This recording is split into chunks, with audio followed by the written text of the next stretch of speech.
حیات رسول پیغمبر اسلام صلی اللہ علیہ وسلم کا نام محمد ابن عبداللہ ابن عبد المطلب تھا۔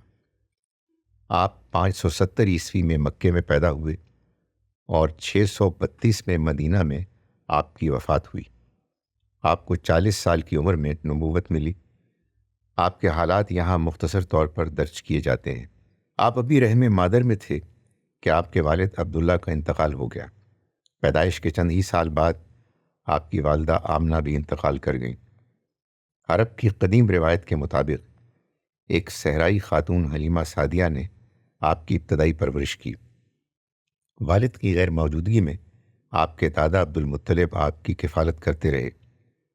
دادا کے انتقال کے بعد آپ کے چچا ابو طالب آپ کے کفیل بنے۔ ابو طالب ایک تاجر تھے، چنانچہ آپ نے ان کے ساتھ بعض تجارتی سفر بھی کیے۔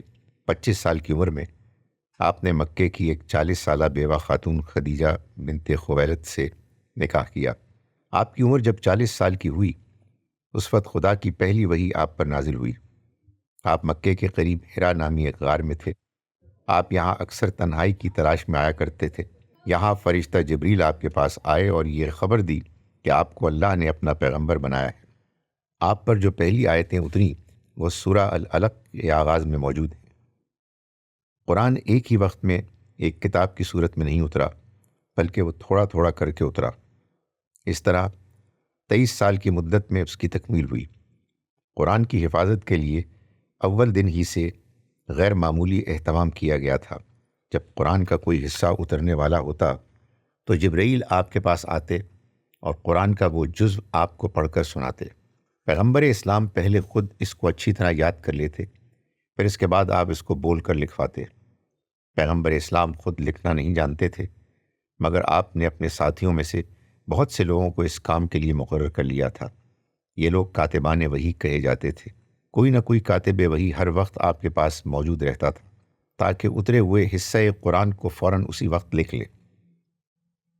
اس معاملے میں آپ اتنا زیادہ اہتمام کرتے تھے کہ ہجرت کے نازک سفر میں بھی ایک کاتب وحی ابو بکر صدیق کو آپ نے اپنے ساتھ رکھا۔ ان کے ساتھ دوسری ضروری چیزوں کے علاوہ قلم اور کاغذ بھی تھا تاکہ سفر کے دوران اگر قرآن کا کوئی حصہ اترے تو اسی وقت اس کو لکھ لیا جائے۔ کتابت کے ساتھ قرآن کی حفاظت کا دوسرا اہتمام یہ کیا گیا تھا کہ اکثر صحابہ قرآن کے اترے ہوئے حصے کو یاد کر لیتے تھے اور اس کو روزانہ اپنی نمازوں میں پڑھتے تھے۔ اس طرح قرآن کی حفاظت بیک وقت دو طریقوں سے ہوتی رہی۔ ایک طرف اس زمانے کے کاغذ پر لکھا جاتا رہا اور دوسری طرف اس کو یاد کر کے انسانی حافظے میں محفوظ کیا جاتا رہا، یہاں تک کہ جب پورا قرآن نازل ہو گیا تو جبرائیل پیغمبر اسلام کے پاس آئے۔ انہوں نے قرآن کی موجودہ ترتیب کے ساتھ سورۃ الفاتحہ سے لے کر سورۃ الناس تک پڑھ کر اس کو سنایا۔ پھر پیغمبر اسلام نے اسی ترتیب کے ساتھ تمام صحابہ کو پورا قرآن پڑھ کر سنایا۔ اس طرح صحابہ میں بہت سے لوگ ایسے ہو گئے جن کو قرآن موجودہ ترتیب کے ساتھ یاد تھا۔ وہ اس کو روزانہ نماز کے اندر اور نماز کے باہر پڑھتے اور دوسروں کو سناتے۔ اس طرح قرآن خود پیغمبر اسلام کی زندگی ہی میں اپنی موجودہ صورت میں مدون ہو گیا تھا۔ آپ کے بعد خلیفہ ابو بکر نے یہ کیا کہ اس مدون قرآن کو ایک جلد کی صورت میں تیار کروایا۔ پھر دھیرے دھیرے اس کی نقلیں تمام شہروں میں پھیل گئیں۔ نبوت ملنے کے بعد آپ کی زندگی بدل گئی۔ آپ نے غار حرا جانا چھوڑ دیا اور لوگوں کو اللہ کا پیغام پہنچانے میں مصروف ہو گئے۔ اس وقت مکے میں شرک پھیلا ہوا تھا۔ آپ نے لوگوں کو بتانا شروع کیا کہ شرک ایک بے اصل مذہب ہے۔ صحیح مذہب یہ ہے کہ آدمی ایک خدا کا پرستار بنے اور اسی کے احکام کو مانے اور اسی کی مرضی کے مطابق اپنی زندگی گزارے۔ آخرت میں موحدانہ مذہب کی قیمت ہوگی، مشرکانہ مذہب آخرت میں قبول نہیں کیا جائے گا۔ اللہ موحدین کو جنت میں داخل کرے گا اور مشرکین کو جہنم میں۔ آپ کی دعوت کا طریقہ زیادہ تر یہ ہوتا تھا کہ آپ لوگوں سے مل کر انہیں قرآن کا کوئی حصہ سناتے۔ کبھی لوگوں کے مجمع میں جا کر یہ کہتے کہ ایھا الناس قولوا لا الہ الا اللہ تفلحوا، اے لوگو یہ کہو کہ اللہ کے سوا کوئی معبود نہیں، تم فلاح پاؤ گے۔ اس طرح آپ شرک کے مقابلے میں توحید کی دعوت دیتے رہے۔ شروع میں آپ نے انفرادی دعوت کا طریقہ اختیار کیا۔ تقریباً 3 سال کے بعد آپ نے کھل کر اعلان کے ساتھ لوگوں کو دعوت دی۔ اب لوگوں کی طرف سے مخالفت شروع ہو گئی۔ آپ توحید کی دعوت دیتے تھے۔ اس وقت مکے کے لوگ اور اسی طرح عرب کے تمام قبائل شرک کو اپنا مذہب بنائے ہوئے تھے۔ اس بنا پر ان لوگوں کی مخالفت فطری تھی۔ ان لوگوں کو محسوس ہوا کہ آپ ان کو ان کے آبائی مذہب سے ہٹانا چاہتے ہیں، ان کو ایک نئے مذہب کا پیرو بنانا چاہتے ہیں۔ یہ بات ان کے لیے قابل برداشت نہیں ہو سکتی تھی۔ مزید یہ کہ مکے والوں کے لیے شرک کا ایک تجارتی پہلو بھی تھا۔ مکے میں زراعت یا کوئی ذریعہ معاش موجود نہ تھا، البتہ وہاں حضرت ابراہیم کا بنایا ہوا مقدس کعبہ تھا۔ مکے کے سرداروں نے اس کعبے میں عرب کے تمام قبائل کے بت رکھ دیے تھے، جن کی تعداد 360 تھی۔ عرب کے لوگ تقریباً سال بھر کعبے کی اور ان بتوں کی زیارت کے لیے آتے تھے۔ یہ لوگ نہ صرف کعبے میں نذرانے دیتے تھے، بلکہ ان کی آمد سے مکے کی تجارت کو بھی فروغ حاصل ہوتا تھا۔ ان دوگنا اسباب سے مکے کے بیشتر لوگ پیغمبر اسلام کے شدید مخالف بن گئے۔ تاہم مکے کے سنجیدہ افراد نے آپ کے پیغام کی صداقت کو محسوس کیا۔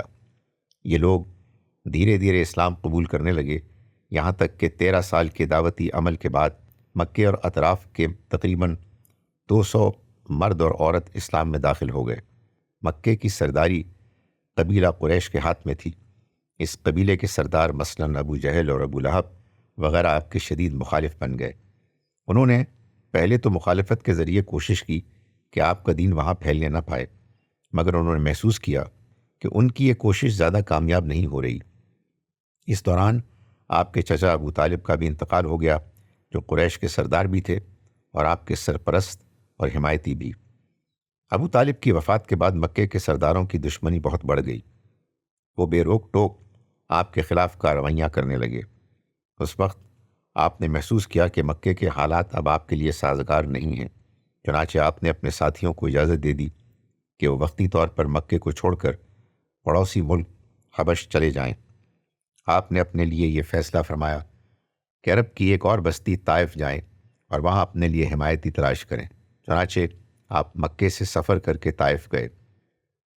اس سفر میں صرف آپ کے خادم زید آپ کے ساتھ شریک تھے، تاہم اس سفر کا کوئی مثبت نتیجہ نہیں نکلا۔ طائف کے سردار بھی مکے والوں کی طرح آپ کے مخالف ہو گئے۔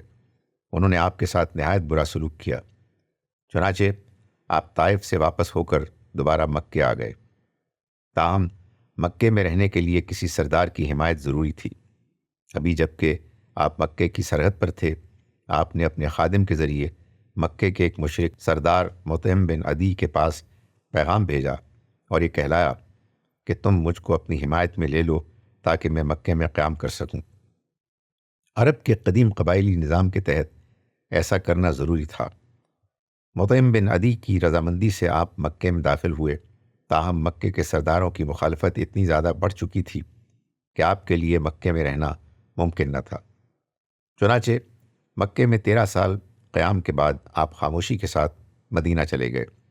مدینہ پہنچنے کے بعد آپ نے وہاں کے پہلے جمعے میں جو پہلا خطبہ ارشاد فرمایا، اس کو ابن ہشام نے پورے کا پورا نقل کیا ہے۔ اس کا ترجمہ یہ ہے: حمد و ثنا کے بعد آپ نے فرمایا کہ اے لوگو، اپنے آگے کے لیے بھیجو، جان لو کہ تمہارے اوپر ضرور موت کا وقت آئے گا، اور پھر تم اپنی بکریوں کو اس طرح چھوڑ کر چلے جاؤ گے، ان کا کوئی چرواہا نہ ہوگا، پھر ضرور ہر آدمی کا رب اس سے کہے گا، اور اس کے رب کے درمیان نہ کوئی ترجمان ہوگا، نہ کوئی پردہ جو اس کو چھپائے گا۔ کیا تمہارے پاس میرا پیغام نہیں آیا؟ پھر اس نے تم کو میرا پیغام پہنچایا، اور میں نے تم کو مال دیا اور تمہارے اوپر اپنا فضل کیا۔ پھر تم نے اپنے لیے آگے کیا بھیجا؟ پھر وہ آدمی دیکھے گا اپنے دائیں اور بائیں تو اس کو کچھ دکھائی نہ دے گا، پھر وہ اپنے آگے دیکھے گا تو اس کو جہنم کے سوا اور کچھ نظر نہ آئے گا۔ پھر تم میں سے جو شخص اس کی استطاعت رکھتا ہو کہ وہ اپنے چہرے کو جہنم سے بچائے تو اس کو چاہیے کہ وہ اس کو بچائے، خواہ کھجور کے ایک ٹکڑے کے ذریعے کیوں نہ ہو، اور جو اس کو نہ پائے تو وہ ایک اچھی بات کے ذریعے اپنے آپ کو بچانے کی کوشش کرے، کیونکہ انسان کے ہر عمل کا بدلہ 10 گنا سے لے کر 700 گنا تک دیا جائے گا۔ اور تمہارے اوپر سلامتی ہو، اللہ کی رحمت ہو۔ مکے میں آپ 13 سال تک رہے۔ وہاں نماز باجماعت فرض نہیں ہوئی تھی۔ ہجرت کے بعد نماز باجماعت فرض ہوئی۔ چنانچہ مدینہ پہنچ کر آپ نے سب سے پہلے جو کام کیا ان میں سے ایک کام یہ تھا کہ آپ نے مدینے کے اندر ایک مناسب زمین خرید کر حاصل کی اور اس کے اوپر وہ مسجد بنائی جو آج بہت زیادہ وسیع ہو کر مدینے کی مسجد نبوی کے نام سے مشہور ہے۔ مسجد کے بارے میں آپ نے فرمایا کہ مسجد متقیوں کا گھر ہے، یعنی مسجد اہل ایمان کے لیے تقوی کی تربیت کا مرکز ہے۔ مسجد کی تعمیر کے بعد آپ نے اس سے ملے ہوئے حجرے میں قیام فرمایا۔ آپ نے یہاں باقاعدہ طور پر 5 وقت کی نمازوں کا نظام قائم کیا: فجر، ظہر، عصر، مغرب، عشاء۔ اسی کے ساتھ آپ نے جمعے کی نماز کا نظام قائم فرمایا جو ایک ہفتہ وار نماز ہے اور زیادہ بڑی اجتماعی نماز کی حیثیت رکھتی ہے، جس میں آپ نے نماز کے ساتھ خطبہ بھی شامل فرمایا جو اہل ایمان کی ہفتہ وار تذکیر و نصیحت کا ذریعہ ہے۔ مدینے میں آپ نے تنظیم و استحکام کے مختلف کام کیے۔ مثلاً ہجرت کے بعد مدینے کی چھوٹی سی آبادی میں اچانک 200 سے زیادہ آدمیوں کا اضافہ ہو گیا۔ یہ ایک بڑا سماجی مسئلہ تھا۔ آپ نے اس کے حل کے لیے وہ تدبیر اختیار فرمائی جس کو اسلام کی تاریخ میں مواخات کہا جاتا ہے۔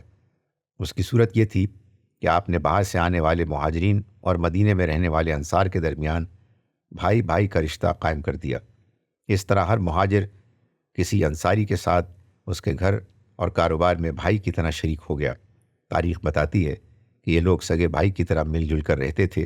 ان کے درمیان کبھی کسی معاملے میں جھگڑا نہیں ہوا۔ کچھ دنوں کے بعد اپنے آپ اس مواخات کی ضرورت نہ رہی۔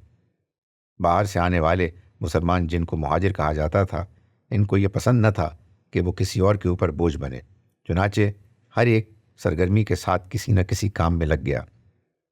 کسی نے مزدوری کی، کوئی زراعت اور تجارت میں مشغول ہو گیا۔ اس طرح تھوڑے دنوں کے بعد ان میں سے ہر ایک خود اپنی معاشی بنیاد پر کھڑا ہو گیا۔ دوسرا مسئلہ یہ تھا کہ اس وقت کے مدینے میں مسلمانوں کے ساتھ مشرکین اور یہود بھی آباد تھے۔ پیغمبر اسلام نے اس مسئلے کے حل کے لیے ایک منشور جاری کیا جس کو عام طور پر صحیفہ مدینہ کہا جاتا ہے۔ مدینے میں چونکہ مسلمانوں کی اکثریت تھی، اس لیے آپ کی حیثیت وہاں مدینے کے سردار یا حاکم کی ہو گئی۔ آپ نے اپنی اس حاکمانہ حیثیت کے تحت صحیفہ مدینہ میں یہ اعلان فرمایا کہ یہاں کے تمام لوگوں کو برابر کے حقوق حاصل ہوں گے۔ ہر ایک کو اس کے مذہب اور کلچر کی آزادی ہوگی۔ مسلمانوں کے معاملات شریعت کے مطابق طے کیے جائیں گے اور مشرکین اور یہود کے معاملات ان کی اپنی روایات یا قبائلی رواج کے مطابق طے ہوں گے۔ مکے کے برعکس مدینہ آپ کی دعوت توحید کے لیے سازگار ثابت ہوا۔ آپ کی آمد سے پہلے ہی مدینے میں اسلام داخل ہو چکا تھا۔ آپ کے یہاں آنے کے بعد اس میں مزید اضافہ ہوا، یہاں تک کہ تھوڑی مدت میں مدینے کے بیشتر لوگ اسلام قبول کر کے آپ کے ساتھی بن گئے۔ یہ صورت مکے کے سرداروں کو پسند نہیں آئی۔ انہیں یہ گوارا نہیں ہوا کہ جس شخص کو انہوں نے مکے سے نکال دیا تھا وہ مدینہ پہنچ کر اپنے لیے ایک مضبوط مرکز بنا لے اور آخر کار ان کے مذہب شرک کے لیے شدید تر خطرہ بن جائے۔ اپنے اس احساس کی بنا پر انہوں نے پیغمبر اسلام کے خلاف جنگی اقدام کا فیصلہ کیا۔ انہوں نے چاہا کہ جس مذہب کو عام مخالفت کے ذریعے ختم نہیں کر سکے تھے اس کو تلوار کی طاقت سے ختم کر دیں۔ ہجرت کے بعد مکے کے سرداروں نے جارحانہ کارروائیاں شروع کر دیں۔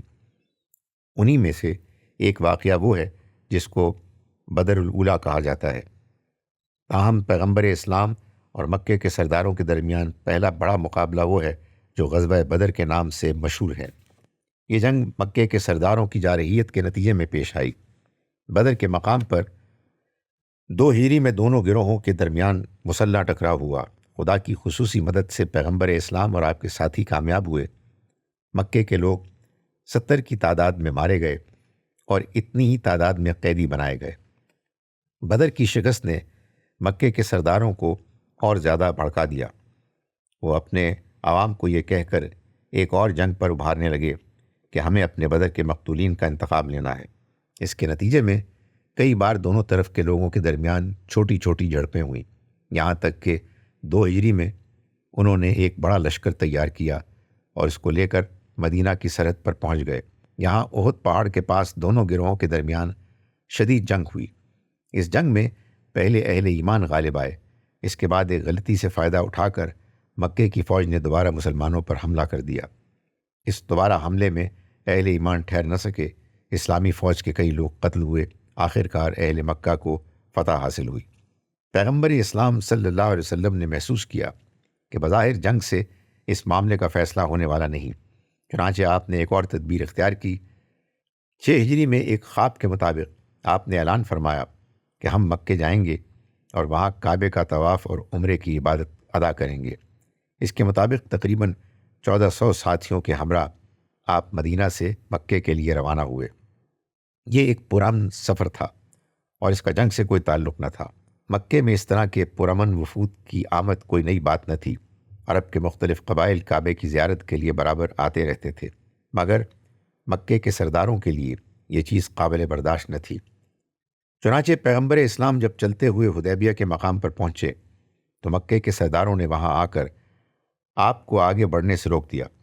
مکے کے سرداروں نے اس کو اپنے وقار کے خلاف سمجھا کہ جن لوگوں کو انہوں نے مکے سے نکال دیا ہے وہ دوبارہ مکے آئیں اور اس طرح نمایاں طور پر وہاں عمرے کی رسم ادا کریں۔ اب پیغمبر اسلام حدیبیہ میں ٹھہر گئے اور مکے کے سرداروں سے صلح کی گفتگو شروع کر دی۔ اس گفتگو میں تقریباً 15 دن لگ گئے۔ آخرکار دونوں فریقوں کے درمیان صلح کا وہ معاہدہ ہوا جو معاہدہ حدیبیہ کے نام سے مشہور ہے۔ پیغمبر اسلام نے اس معاہدے میں مکے والوں کی تمام شرطوں کو یک طرفہ طور پر منظور کر لیا۔ البتہ آپ کی تجویز پر اس میں ایک دفعہ یہ شامل کی گئی، آئندہ 10 سال تک اہل اسلام اور قریش مکہ کے درمیان جنگ نہیں ہوگی، نہ براہ راست اور نہ بالواسطہ۔ اس معاہدے کی تکمیل کے بعد آپ حدیبیہ سے مکے واپس آ گئے۔ معاہدہ حدیبیہ کے بعد جنگ کا خطرہ ٹل گیا اور آپ کو سکون حاصل ہو گیا۔ اب پیغمبر اسلام نے اپنی دعوت کو مضبوط اور مستحکم کرنے کا کام شروع کر دیا۔ اس سلسلے کا ایک کام یہ تھا کہ آپ نے عرب کی سرحد پر بسنے والے حکمرانوں اور بادشاہوں کے نام دعوتی خطوط روانہ فرمائے، مثلاً شام اور مصر وغیرہ کے حاکموں کے نام۔ آپ کے اصحاب آپ کے دعوتی خطوط کو لے کر ان حاکموں کے پاس گئے۔ ان میں سے صرف ایک نے آپ کے مکتوب کے ساتھ برا معاملہ کیا۔ یہ ایران کا بادشاہ کسریٰ تھا۔ اس نے ایسے ایک خط کو اپنی شان کے خلاف سمجھا اور اس کو پھاڑ کر پھینک دیا۔ آپ کو جب یہ خبر بتائی گئی تو آپ نے فرمایا کہ کسریٰ نے خود اپنی سلطنت کے ٹکڑے کر دیے۔ اس کے علاوہ بقیہ حاکموں اور بادشاہوں نے آپ کے بھیجے ہوئے مکتوب کے ساتھ عزت و احترام کا معاملہ کیا۔ کئی حاکموں نے آپ کے سفیروں کو تحفہ اور ہدیہ کے ساتھ واپس کیا۔ ان میں سے بعض نے اسلام قبول کر لیا، جیسے کہ حبش کا بادشاہ نجاشی۔ حدیبیہ کا معاہدہ اگرچہ بظاہر مکے والوں کی موافقت میں تھا، مگر اس کا ایک عظیم فائدہ اسلام کے حق میں برآمد ہوا۔ وہ اس طرح کہ جب یہ مشہور ہو گیا کہ پیغمبر اسلام اور قریش مکہ کے درمیان نہ جنگ معاہدہ ہو گیا ہے تو دونوں فریقوں کے درمیان پرامن ماحول قائم ہو گیا۔ اس کے نتیجے میں دونوں کے درمیان کھلی آمد و رفت ہونے لگی۔ مکے اور دوسرے عرب قبائل کے لوگ مدینے آنے لگے۔ اسی طرح مدینے کے مسلمان دوسرے مشرق قبائل میں جانے لگے۔ اس آزادانہ اختلاط کے دوران اپنے آپ ایسا ہوا کہ اسلام زیر بحث آنے لگا۔ اہل شرک اور اہل توحید کے درمیان کھلے طور پر چرچا ہونے لگا۔ اس کے نتیجے میں اسلام کی دعوت نہایت تیزی کے ساتھ ہر طرف پھیل گئی۔ عرب کے لوگ اسلام کی خوبیوں سے واقف ہو کر بڑی تعداد میں اسلام میں داخل ہونے لگے، یہاں تک کہ صرف 2 سال کے اندر اہل اسلام کی تعداد میں غیر معمولی اضافہ ہو گیا۔ اب ایسا ہوا کہ قریش مکہ کے کچھ لوگوں نے رسول اللہ صلی اللہ علیہ وسلم کے ایک حلیف قبیلے کے خلاف جارحانہ کارروائی کی۔ یہ معاملہ حدیبیہ کے معاہدے کے سراسر خلاف تھا۔ اس واقعے کے بعد آپ نے معاہدہ حدیبیہ کے خاتمے کا اعلان کر دیا۔ اس کے بعد آپ اپنے 10,000 اصحاب کے ساتھ مدینے سے مکے کے لیے روانہ ہوئے۔ حدیبیہ کے سفر کے وقت آپ کے ساتھ صرف 1400 آدمی تھے۔ اس کے مقابلے میں موجودہ سفر میں آپ کے ساتھ آپ کے ساتھیوں کی تعداد 10,000 تھی۔ عددی طاقت میں یہ اضافہ اتنا زیادہ تھا، مکے کے لوگ اس کا مقابلہ کرنے سے عاجز تھے۔ چنانچہ انہوں نے مقابلے کے بغیر ہار مان لی اور کسی جنگ کے بغیر مکہ فتح ہو گیا۔ یہ واقعہ 8 ہجری کا ہے۔ مکے کے مشرکین نے پیغمبر اسلام کی نہایت شدید مخالفت کی تھی۔ وہ آپ کے قتل کے درپے ہو گئے تھے۔ انہوں نے آپ کو جنگوں میں الجھایا۔ اس طرح کی مختلف سنگین زیادتیوں کے بعد ان کی حیثیت بدترین مجرم کی ہو چکی تھی، حتیٰ کہ اگر یہ لوگ قتل کر دیے جاتے تو ان کے جرائم کے اعتبار سے یہ ایک جائز فعل ہوتا، لیکن پیغمبر اسلام نے بلند اخلاقی سے کام لیتے ہوئے ان کے خلاف کوئی کارروائی نہیں کی، حتیٰ کہ آپ نے ان کو ملامت بھی نہیں فرمائی۔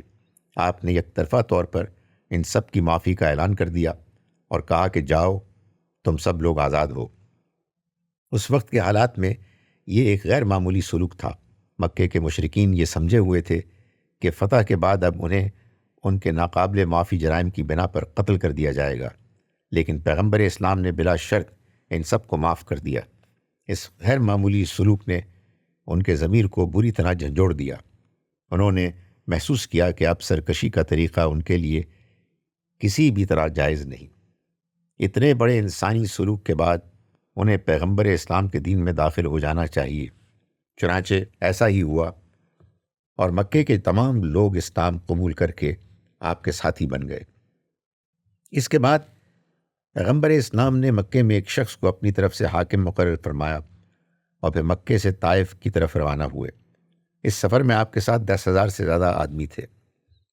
راستہ چلتے ہوئے آپ اس مقام پر پہنچے جس کو قدیم زمانے میں حنین کہا جاتا ہے۔ یہاں آپ کا راستہ 2 پہاڑیوں کے درمیان سے گزرتا تھا۔ پہاڑیوں کے اوپر قبیلہ حوازن کے لوگ آباد تھے۔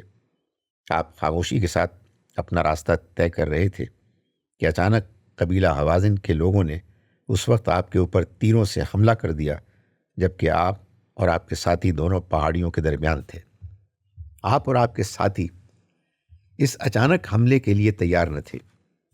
چنانچہ ابتدائی مرحلے میں بھگدڑ کی کیفیت پیدا ہو گئی۔ لوگ ادھر ادھر بھاگنے لگے، مگر پیغمبر اسلام اپنی جگہ جمے رہے۔ آپ نے پکار کر کہا کہ اے اللہ کے بندو، میری طرف آؤ۔ اس آواز کو سن کر لوگوں کو ہوش آیا۔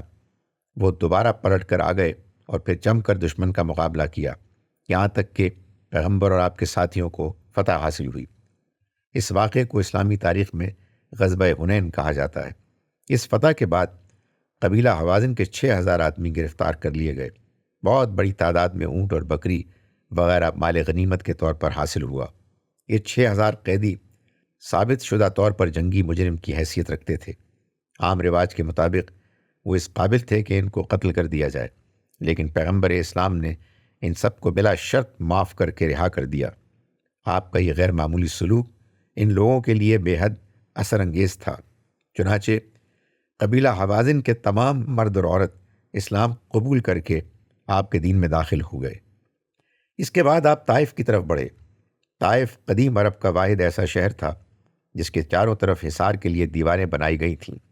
طائف والوں نے حصار کے دروازے بند کر لیے، اس طرح وہ قلعے کی مانند محفوظ ہو گئے۔ پیغمبر اسلام نے طائف میں زیادہ قیام نہیں فرمایا، بلکہ انہیں ان کے حال پر چھوڑ کر مدینہ واپس آ گئے۔ قدیم عرب میں مکے کو مرکزی حیثیت حاصل تھی۔ لوگوں نے مکے کو قائدانہ مقام دے رکھا تھا۔ اب مکہ فتح ہو گیا اور وہاں کے لوگوں نے اسلام قبول کر لیا، چنانچہ وہاں پیغمبر اسلام کا اقتدار قائم ہو گیا۔ اس کے بعد ساری صورتحال بدل گئی۔ اب عرب کے قبائل نے محسوس کیا کہ انہیں بھی وہی دین اختیار کر لینا چاہیے جو مکے والوں کا دین ہے، یعنی اسلام۔ اس کے بعد پورے عرب میں ایک نیا عمل شروع ہو گیا، وہ یہ کہ ملک کے مختلف حصوں میں بسنے والے قبائل وقت کی شکل میں اپنے نمائندے مدینہ بھیجنے لگے تاکہ وہ اسلام میں داخل ہو جائیں اور پیغمبر اسلام سے نیا عہد کر کے اسلامی ریاست کے ساتھ اپنے تعلقات کو درست کریں۔ اس سال اس طرح کے وفد اتنی زیادہ تعداد میں آئے کہ اس سال کو عام الوفود کہا جانے لگا۔ اس طرح ایک کے بعد ایک تمام قبیلے اسلام کے دائرے میں داخل ہو گئے۔ انہی میں سے ایک طائف کا قبیلہ بھی تھا۔ عرب میں اسلام کی طاقت کو مستحکم کرنے کے بعد آپ نے حج کا ارادہ فرمایا۔ اس کو اسلام کی تاریخ میں حجۃ الوداع کہا جاتا ہے۔ اپنی عمر کے آخری سال آپ مدینے سے مکے کے لیے روانہ ہوئے۔ اس سفر میں مدینے کے مسلمان آپ کے ساتھ ہو گئے۔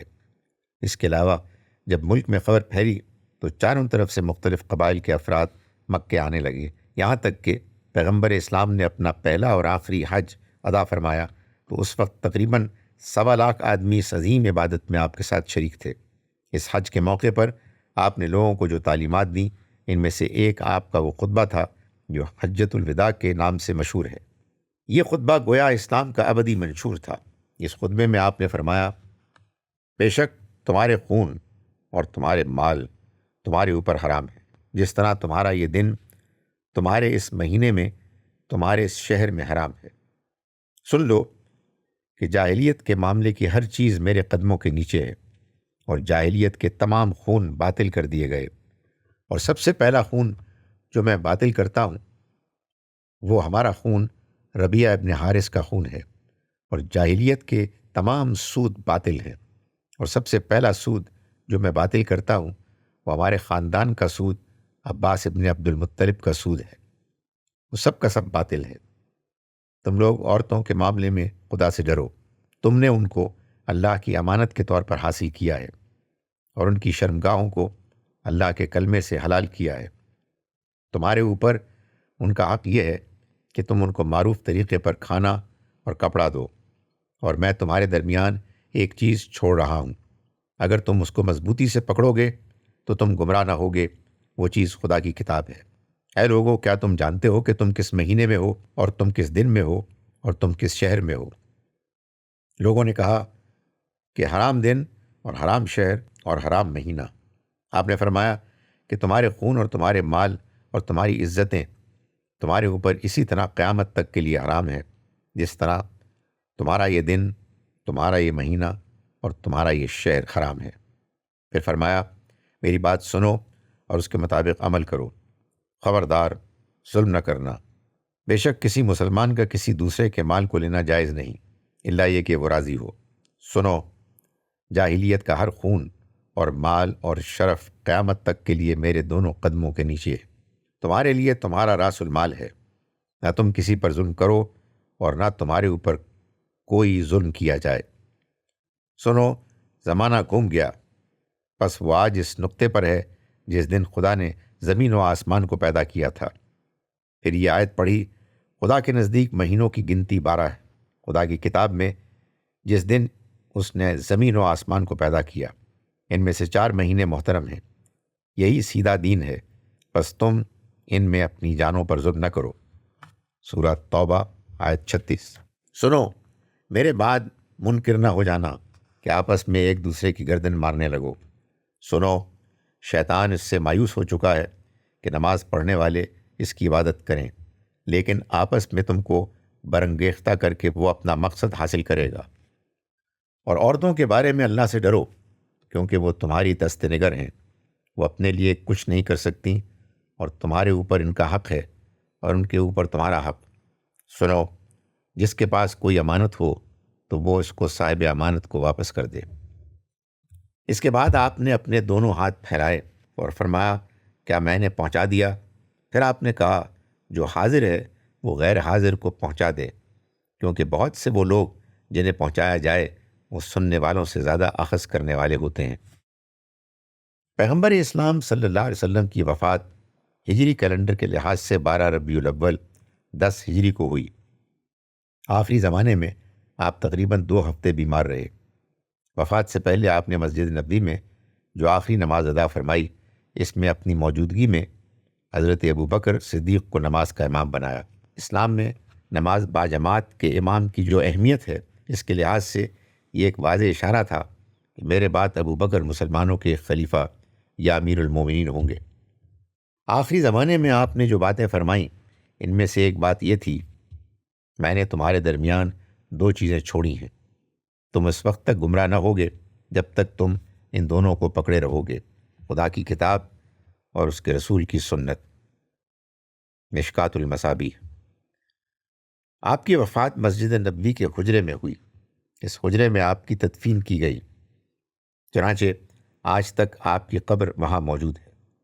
بعد کو آپ کے خلفاء حضرت ابوبکر اور حضرت عمر فاروق کی وفات ہوئی تو ان کی تدفین بھی اسی مقام پر آپ کی قبر کے دونوں طرف ہوئی۔ قرآنی تصویر۔ قرآن سورہ القلم آیت 4 میں پیغمبر اسلام صلی اللہ علیہ وسلم کی بابت فرمایا گیا ہے، اور بے شک تم ایک اعلیٰ اخلاق پر ہو۔ اس آیت کی بہترین تفسیر وہ ہے جو عائشہ رضی اللہ عنہا سے منقول ہے۔ حدیث کی مختلف کتابوں میں یہ روایت آئی ہے کہ آپ کی اہلیہ حضرت عائشہ سے کسی نے آپ کے اخلاق کے بارے میں پوچھا، انہوں نے جواب میں اسی آیت کا حوالہ دیا اور فرمایا کانا خلقہ القرآن، یعنی آپ کا اخلاق قرآن تھا۔ تفسیر ابن کثیر۔ اس سے معلوم ہوتا ہے کہ پیغمبر اسلام صلی اللہ علیہ وسلم کی صحیح ترین تصویر وہ ہے جو قرآن میں بتائی گئی ہے۔ حدیث اور سیرت کی کتابیں بھی بلا شبہ آپ کی زندگی کو جاننے کا ماخذ ہے، مگر اس معاملے میں پہلا اور اصولی ماخذ بلا شبہ قرآن ہے۔ پیغمبر اسلام کی وہی تصویر درست تصویر ہے جو قرآن کے بیانات سے مطابقت رکھتی ہو۔ یہاں ہم قرآن کی کچھ آیات کی روشنی میں پیغمبر اسلام کی زندگی کا مطالعہ کرنے کی کوشش کریں گے۔ متلاشی حق۔ قرآن کی سورہ نمبر 93 میں پیغمبر اسلام کو خطاب کرتے ہوئے کہا گیا کہ قسم ہے روز روشن کی اور رات کی جب وہ چھا جائے، تمہارے رب نے تم کو نہیں چھوڑا اور نہ وہ تم سے بیزار ہوا، اور یقیناً آخرت تمہارے لیے بہتر ہے، اور ان قریب اللہ تم کو دے گا، پھر تم راضی ہو جاؤ گے۔ کیا اللہ نے تم کو یتیم نہیں پایا پھر ٹھکانہ دیا، اور تم کو متلاشی پایا تو راہ دکھائی، اور تم کو نادار پایا تو تم کو غنی کیا؟ پس تم یتیم پر سختی نہ کرو، اور تم سائل کو نہ جھڑکو، اور تم اپنے رب کی نعمت بیان کرو۔ الضحیٰ آیت نمبر 1 تا 11۔ پیغمبر اسلام صلی اللہ علیہ وسلم کو 40 سال کی عمر میں نبوت ملی۔ اس سے پہلے آپ کی جو زندگی تھی وہ قرآن کے اس بیان بوجدک ضالا سے معلوم ہوتی ہے۔ اس کی تشریح میں علماء کے جو اقوال تفسیر کی کتابوں میں آئے ہیں، ان میں سے چند یہ ہیں۔ اس حالت کو ایک لفظ میں تلاش حق کہا جا سکتا ہے، گویا کہ پیغمبر بنائے جانے سے پہلے آپ ایک متلاشی حق، ٹروتھ سیکر تھے۔ آپ حقیقت کی تلاش میں سرگرداں تھے۔ اس زمانے میں آپ بستی سے نکل کر صحرا اور پہاڑ کی طرف چلے جاتے تھے، غار حرا کی تنہائی میں قیام فرماتے، خاموشی کے ساتھ غور و فکر میں مشغول رہتے۔ یہ سب آپ کی اسی تلاش حق کے مظاہر تھے جن کا تذکرہ حدیث اور سیرت کی کتابوں میں آیا ہے۔ اس سے معلوم ہوا کہ حق کی دریافت سے پہلے کسی آدمی کے لیے صحیح طریقہ یہ ہے کہ وہ حق کی تلاش میں ہو۔ جو آدمی فی الواقع سچائی کی تلاش میں سرگرداں ہوگا، اس کو اسی طرح ہدایت ملے گی جس طرح قرآن کے مطابق محمد صلی اللہ علیہ وسلم کو ملی۔ فرق صرف یہ ہے کہ آپ کو ہدایت کے ساتھ نبوت بھی دی گئی اور دوسرے انسانوں کو صرف ہدایت ملے گی۔ بشریت رسول۔ قرآن سے معلوم ہوتا ہے کہ پیغمبر اسلام صلی اللہ علیہ وسلم عام انسانوں کی طرح ایک انسان تھے۔ آپ کی امتیازی خصوصیت یہ نہیں تھی کہ آپ غیر بشر تھے، بلکہ آپ کی امتیازی خصوصیت یہ تھی آپ بشر ہونے کے ساتھ ایک پیغمبر بھی تھے۔ اس سلسلے میں قرآن کی چند آیتیں یہاں نقل کی جاتی ہیں۔ هل كنت الا بشر الرسول، الاسراء، قل انما انا بشر مثلكم يوحى الي انما الهكم اله واحد، سورہ الکہف، قل انما انا بشر مثلكم يوحى الي، سورہ حامیم سجدہ، قالت لهم رسلهم ان نحن الا بشر مثلكم، سورہ ابراہیم۔ ایسا ہونا بالکل فطری تھا۔ پیغمبر اسلام کو تمام انسانوں کے لیے عملی نمونے کی حیثیت دی گئی ہے۔ یہ کھلی ہوئی بات ہے کہ آپ لوگوں کے لیے عملی نمونہ صرف اس وقت ہو سکتے ہیں جب کہ آپ بھی دوسرے انسانوں کی طرح ایک انسان ہوں۔ آپ کے اندر بھی وہی احساسات ہوں جو دوسرے انسانوں کے اندر ہوتے ہیں۔ آپ کی فطرت کے اجزاء بھی وہی ہوں جو دوسرے انسانوں کی فطرت کے اجزاء ہیں۔ آپ بھی اسی گوشت پوست کا مجموعہ ہوں جس کا مجموعہ ایک عام انسان ہوتا ہے۔ اگر یہ یکسانیت نہ ہو تو یہ حکم ایک غیر عملی حکم بن جائے گا کہ اے لوگو، تم پیغمبر خدا کے نمونے کی پیروی کرو۔ پیغمبر اسلام کی عظمت اسی میں تھی کہ آپ بشر ہوتے ہوئے اعلیٰ اخلاق کو اپنے ذہن میں جگہ دیں، اعلیٰ اخلاق کو اپنا اخلاق بنائیں، ہر معاملے میں اعلیٰ روش کا ثبوت دیں۔ اگر آپ غیر بشر ہوتے تو آپ کا یہ غیر معمولی کردار عظیم کردار نہیں بن سکتا تھا۔ رسول ایک آزمائش۔ قرآن کی سورہ نمبر 6 میں پیغمبر کے مخالفین کا ذکر کرتے ہوئے ارشاد ہوا ہے، اور وہ کہتے ہیں کہ اس میں کوئی فرشتہ کیوں نہیں اتارا گیا، اور اگر ہم کوئی فرشتہ اتارتے تو معاملے کا فیصلہ ہو جاتا، پھر انہیں مہلت نہ ملتی، اور اگر ہم کسی فرشتے کو رسول بنا کر بھیجتے تو اس کو بھی آدمی بناتے اور ان کو اسی شبے میں ڈال دیتے جس میں وہ اب پڑے ہوئے ہیں۔ سورہ الانعام۔ اس طرح مخالفین رسول کے تذکرے کے تحت قرآن میں ارشاد ہوا ہے، اور وہ کہتے ہیں کہ وہ کیسا رسول ہے جو کھانا کھاتا اور بازاروں میں چلتا پھرتا ہے، کیوں نہ اس کے پاس کوئی فرشتہ بھیجا گیا، وہ اس کے ساتھ رہ کر ڈراتا یا اس کے لیے کوئی خزانہ اتارا جاتا، اس کے لیے کوئی باغ ہوتا جس سے وہ کھاتا۔ سورہ الفرقان۔ اسی طرح دوسری جگہ ارشاد فرمایا کہ اور جب ان کے پاس ہدایت آ گئی تو ان کو ایمان لانے سے ان کے سوا اور کوئی چیز مانے نہیں ہوئی کہ انہوں نے کہا کہ کیا اللہ نے بشر کو رسول بنا کر بھیجا ہے۔ سورہ بنی اسرائیل۔ ان آیتوں کو سمجھنے کے لیے اس اصول کو استعمال کرنا چاہیے جس کو ایک عربی مقولے میں اس طرح بیان کیا گیا ہے: چیزیں اپنے ضد سے پہچانی جاتی ہیں۔ اس اصول کے مطابق غور کیجئے تو پیغمبر اسلام نیز دوسرے پیغمبروں کی دو ایک دوسرے کے بالکل مختلف تصویریں ہمارے سامنے آتی ہیں۔ ایک وہ جو مذکورہ قرآنی آیتوں کے مطابق پیغمبر کے ہم عصر مخاطبین کے سامنے تھی، دوسری تصویر وہ تھی جو پیغمبر اسلام کے ظہور کے تقریباً 1500 سال بعد آج کے لوگوں کو دکھائی دیتی ہے۔ قدیم تصویر میں پیغمبر صرف ایک عام انسان دکھائی دیتا ہے۔ اس کے برعکس آج کی تصویر اتنی عظیم ہے کہ تذکرہ کرنے والے جب آپ کا تذکرہ کرتے ہیں تو وہ لغت کے آخری اور انتہائی الفاظ آپ کے لیے استعمال کرتے ہیں، مثلا فخر موجودات، شہنشاہ کونین، سرور کائنات، محسن انسانیت، تاجدار عرب، آقائے نامدار وغیرہ۔ ایک ہی شخصیت کی دو مختلف تصویر کیوں؟ اس کی وجہ یہ ہے کہ پیغمبر جب آتا ہے تو وہ اپنے ہم عصروں کے لیے اپنے مجرد روپ میں ہوتا ہے، مگر سینکڑوں سال بعد ایسا ہوتا ہے کہ پیغمبر کی شخصیت کے ساتھ اس کے گرد بننے والی بات کی تاریخ شامل ہو جاتی ہے۔ پہلی تصویر میں پیغمبر اپنی تاریخ کے بغیر ہوتا ہے اور دوسری تصویر میں پیغمبر اپنی تاریخی عظمتوں کے ساتھ دکھائی دیتا ہے۔ قرآن میں بتایا گیا ہے کہ ایمان وہ معتبر ہے جو مثل صحابہ ایمان ہو۔ چنانچہ قرآن میں ارشاد ہوا ہے کہ پھر اگر وہ ایمان لائیں جس طرح تم ایمان لائے ہو تو بے شک وہ راہ پا گئے، اور اگر وہ پھر جائیں تو اب وہ ضد پر ہیں، بس تمہاری طرف سے اللہ اس کے لیے کافی ہے، اور وہ سننے والا اور جاننے والا ہے۔ سورہ البقرہ۔ صحابہ ان اہل ایمان کو کہا جاتا ہے جو پیغمبر کے ہم زمانہ تھے۔ ان اہل ایمان نے پیغمبر کو اس کی ابتدائی تصویر کے ساتھ دیکھا۔ انہوں نے پیغمبر کو اس وقت پہچانا جبکہ اس کی ذات کے ساتھ تاریخ کی عظمتیں شامل نہیں ہوئی تھیں، جبکہ بظاہر وہ عام انسانوں جیسا ایک انسان تھا، نہ کہ وہ غیر معمولی انسان جس کو آج مذکورہ قسم کے بڑے بڑے القاب کے ساتھ بیان کیا جاتا ہے۔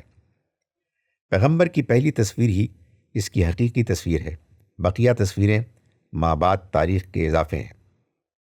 ایمان بالرسول کا کریڈٹ صرف اس شخص کو مل سکتا ہے جو پیغمبر کو اس کے مجرد روپ میں دریافت کرے، جو تاریخ کو حذف کر کے پیغمبر کو اس کی اصل صورت میں پہچان لے۔ علم غیب۔ قرآن سے معلوم ہوتا ہے کہ غیب کا علم صرف اللہ تعالیٰ کو حاصل ہے۔ اللہ کے سوا کوئی غیب دانی کی صفت نہیں رکھتا، جیسا کہ قرآن میں ارشاد ہوا ہے: عالم الغیب فلا یظہر علی غیبہ احدا۔ سورہ جن۔ پیغمبر اسلام کے بارے میں قرآن میں بار بار صراحت کی گئی ہے کہ آپ کو علم غیب نہیں دیا گیا۔ بعض مواقع پر اللہ تعالیٰ نے حضرت جبرائیل کے ذریعے کچھ باتیں پیشگی طور پر آپ کو بتا دیں، مثلاً حدیبیہ کا نتیجہ فتح مبین کی صورت میں ظاہر ہونا، سورہ الفتح، مگر عمومی اور ذاتی صفت کے طور پر آپ کو غیب دان نہیں بنایا گیا۔ اس سلسلے میں قرآن کی چند آیتیں یہاں نقل کی جاتی ہیں: وَلَوْ كُنْتُ أَعْلَمُ الْغَيْبَ لَاسْتَكْثَرْتُ مِنَ الْخَيْرِ، سورۃ الأعراف۔ وَلَا أَقُولُ لَكُمْ عِنْدِي خَزَائِنُ اللَّهِ وَلَا أَعْلَمُ الْغَيْبَ، سورہ ہود۔ قُلْ إِنَّمَا الْغَيْبُ لِلَّهِ فَانْتَظِرُوا إِنِّي مَعَكُمْ مِنَ الْمُنْتَظِرِينَ، سورہ یونس۔ تِلْکَ مِنْ أَنْبَاءِ الْغَيْبِ نُوحِیہَا إِلَیْکَ وَمَا كُنْتَ تَعْلَمُهَا، سورہ ہود۔ یہ اور اس قسم کی دوسری آیتیں صراحت کے ساتھ یہ ثابت کرتی ہیں کہ پیغمبر صلی اللہ علیہ وسلم کو غیب کا علم حاصل نہ تھا۔ پیغمبر کے لیے اللہ تعالیٰ کی سنت یہ ہے کہ اس کو وہی چیزیں دی جاتی ہیں جس کی اسے پیغمبرانہ ذمہ داری ادا کرنے کے لیے ضرورت ہو، اور اس کام کا غیب دانی سے کوئی تعلق نہیں۔ پیغمبر کا کام یہ نہیں ہے کہ وہ غیب کی باتیں بتا کر لوگوں کو متحیر کرے یا اس قسم کے کارنامے دکھا کر لوگوں کے اوپر اپنی برتری قائم کرے، بلکہ وہ دعوت اور نصیحت کے ذریعے لوگوں کی رہنمائی کرتا ہے۔ یہی پیغمبر کا اصل کام ہے، اور اس کام کے لیے غیب دانی کی کوئی شرط نہیں، اس لیے کسی پیغمبر کو بھی غیب دان نہیں بنایا گیا۔